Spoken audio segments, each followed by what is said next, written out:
Once the source of a threat is found, which we're confident it will, we are going to push to prosecute to the fullest extent of the law. These threats are serious, they create panic, and more importantly, they impact student achievement and focus in the classroom. Our kids need to be in school learning. Kids need to be focused on what they need to do with teachers, etc., and not participating in this kind of behavior. Again, our chief of police is here. He can answer any specific questions about the threats. And now we'll open it up to some questions from the media. Hey guys, we're recording, so if you can just ask the questions in the mic. Who's ready? Superintendent Angela Rosier, Channel 25. Can you tell me the difference? I know there was a difference response, it seemed like, to Jupiter as it was to Wellington. I think they were evacuated in Jupiter. They weren't evacuated in Wellington. Explain why. So each incident is different, and we have to rely on our police department and our experts to help us sort out what kind of reaction we need to take as the adults in the buildings and with our children. So it matters whether or not those threats are deemed credible, whether or not those threats are specific. We leave it up to our chief of police and his trained staff to help us make those decisions. So they're all different, and they will always be different based on the information we get, how we get them, how we respond will vary.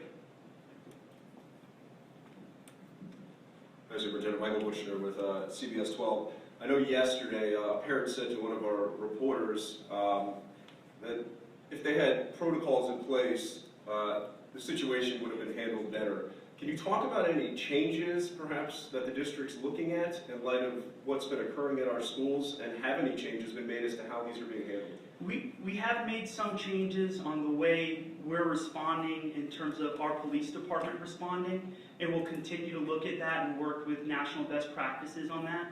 Our communication in a situation like this, I think, could have been improved. From what I see, we need to be able to have one point of contact on who decides if students are to be picked up or not picked up, and I think there was some confusion on that, and the parents were right to be upset. So I'm looking at that and studying that. There's only 2 people in this district that can officially close school, and that's myself as superintendent and our chief of schools, Dr. David Christensen, and neither of us were involved in that communication. So I'm going to have to sort through and decide, how are we going to make that decision more fluid, and our ability to make that decision quickly so parents aren't confused. This happened in the morning, and we should have been able to resolve this rather quickly and get kids back on track and in school, and instead it interrupted parents, their day at work, kids, and the day at school. So that's just not acceptable. Alex Hagan here with Channel 5. You mentioned that these threats are coming in not just here, Australia you mentioned, other states. I mean, is that making it very difficult to track where these threats are coming from? Is that why it's so hard to find out who's doing this?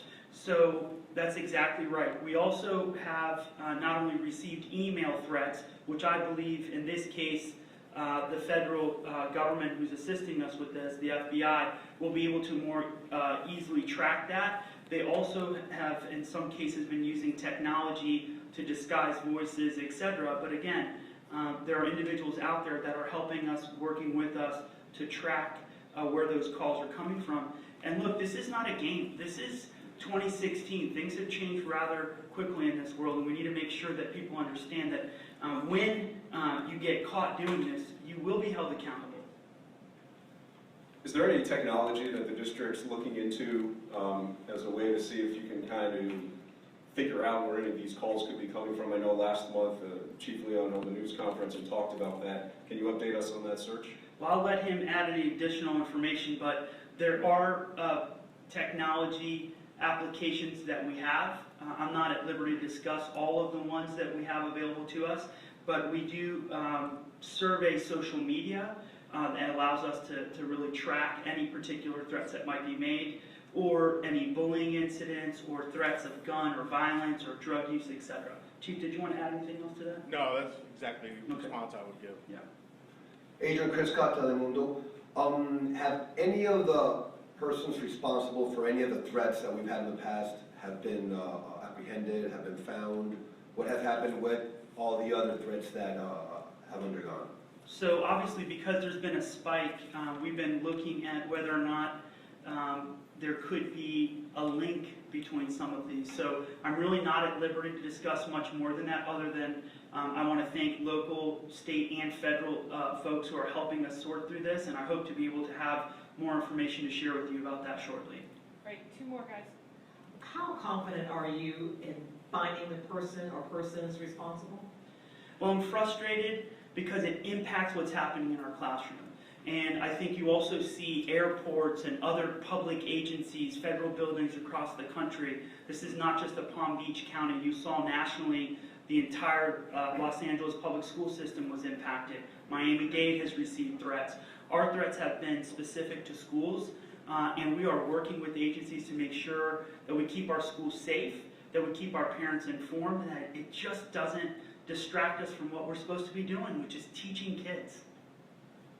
We just learned that Berkshire Elementary is under lockdown. Do you have any more information on code red at that school? Is there any more information on that? It is not atypical for us to have schools on lockdown if there are any police activity in the area. So on any given day, you might have, a police officer stop an individual, arrest them.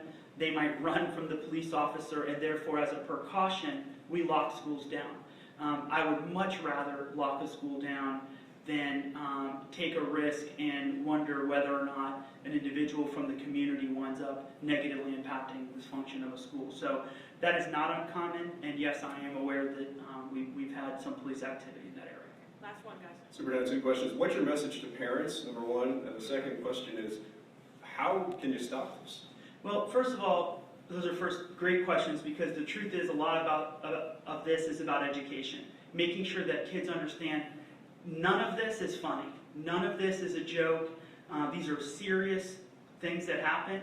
If we find out who does it, not only will they be held accountable and possibly impacted in a legal sense, there's also fees and fines that go along with that. When I have to have the police go there, firefighters and others, there are big bills associated with that wind up having to be paid for by the parents, by the student, or those who make those kinds of claims. So first of all, if you hear anything, they need to tell somebody. If they know who's done something, they need to share it. Come forward. We've got hotlines available where people can be anonymous.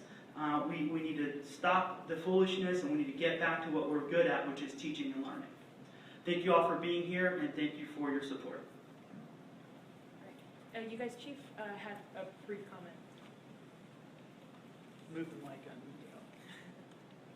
The one thing I really want to say is, 8 hours, 8 hours a day, the school staff, administrators, and the police officers on the campus are responsible for the safety of the children. And that's done every day and every event. So that continues on when we have any other type of event. The safety of the children and the staff are utmost importance. So when parents arrive on the scene, they need to know that that's our main concern. We're going to ensure that the children are safe. We are responsible for them. We are the parents while they're gone and at work. So one of those things I wanted to mention. Chief, one question. I know that 14 schools were targeted, I'm being told. Any principals, any specific people? The incidents that you're referring to that in the past, in this year, have been not 14 different schools, have been several incidents at the same schools. There's some information that's out there, being that's an ongoing investigation. I'm not going any further with it because we do have an ongoing investigation with it. Chief, do you have any leads in any of these cases? Right now, we're working with the state and federal and our local agencies to work on those leads that we have and continue to move forward with the investigation. Like I said, it's an active investigation. We're going to pursue it. We're going to make the whatever we can with the charges, and as the superintendent says, we're going to ask for the additional impact that are there with the investigative costs and recoveries. Do you feel like your department is able to handle this, or do you need to call them back up? Well, in every case that you have, are you regarding to the investigation, or are you regarding to incidents that are occurring? The incidents. Every incident, we have great partnerships and relationships with our municipalities and their sheriff's office. They assist us in this situation to ensure the safety of their campuses as we move through and dealing with the situation. On the investigation, our staff is very capable of handling the investigations and as they move forward, and we utilize other support as well from the other agencies. Chief, I'm confused. Is it 14 schools that have had threats or 14 incidents? I believe it's 14 incidents, Okay. and those have been given out previously. Can you elaborate a little more just on the Fed's involvement in this now? Well, right now it's still an active investigation, but because of some of the technology aspects of what's occurring, we go to someone who has a lot of tech skills in obtaining information. So that's why we go to the federal FBI and those aspects. So the FBI is involved in this? We have the federal government, we have the state, we have other local agencies. All right, guys, you good?